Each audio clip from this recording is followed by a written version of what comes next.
बहाल करे छॾिया। Sindh high court circuit bench Sukkur farm बहाली वारी दरख़्वास्त ते फ़ैसिलो ॿुधाए छॾियो।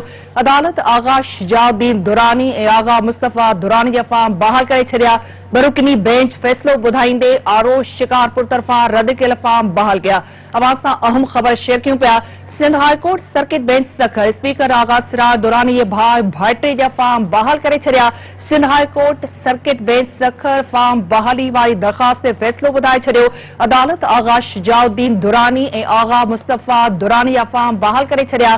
बरुकनी बेंच फ़ैसिलो ॿुधाईंदे आरो शिकारपुर तरफ़ां रद्द कयल फार्म बहाल कया विया। हिकु भेरो ॿीहर वांके या अहम ख़बर ॾींदा हलूं। Sindh high court Sukkur circuit bench speaker Agha Siraj Durrani जे भाउ ऐं भाइटे जा फार्म बहाल करे छॾिया। Sindh high court circuit bench Sukkur speaker Agha Siraj Durrani जे भाउ ऐं भाइटे जा फार्म बहाल करे छॾिया।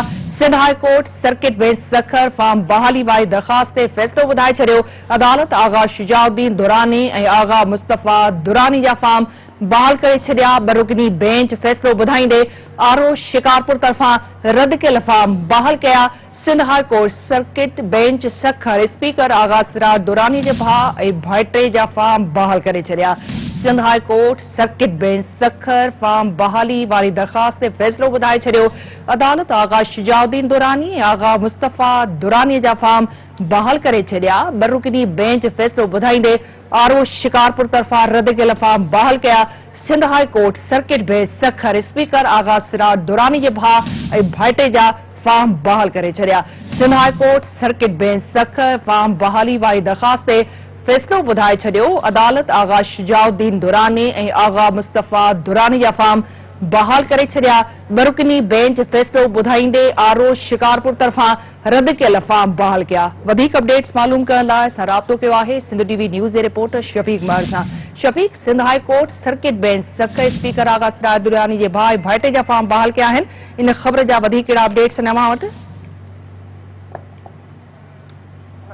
Sindh high court Sukkur bench अॼु स्पीकर सिंध असम्बली आगा सिराज खान दुरानी जे भाउ आगा शुजाउद्दीन खान दुरानी ऐं संदसि भाइटे मीर मुस्तफ़ा खान दुरानी जा फार्म बहाल करे छॾिया आहिनि।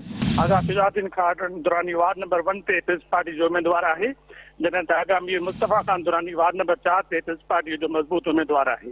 तव्हांखे ॿुधाईंदा हलूं त डिस्ट्रिक्ट एंड सेशन जे शिकारपुर पारां ॿिन्ही उम्मीदवारनि जा फार्म रद्द कया विया हुआ, जंहिंखां पोइ ॿिन्ही उम्मीदवारनि Sindh high court Sukkur bench सां राब्तो कयो हो, जंहिंमें अॼु बिरुकनी बेंच नदीम अख्तर जस्टिस ऐं जस्टिस ज़फ़र अहमद राजपूत फ़ैसिलो ॿुधाईंदे ॿिन्ही उम्मीदवारनि जा फार्म बहाल करे छॾिया आहिनि। जी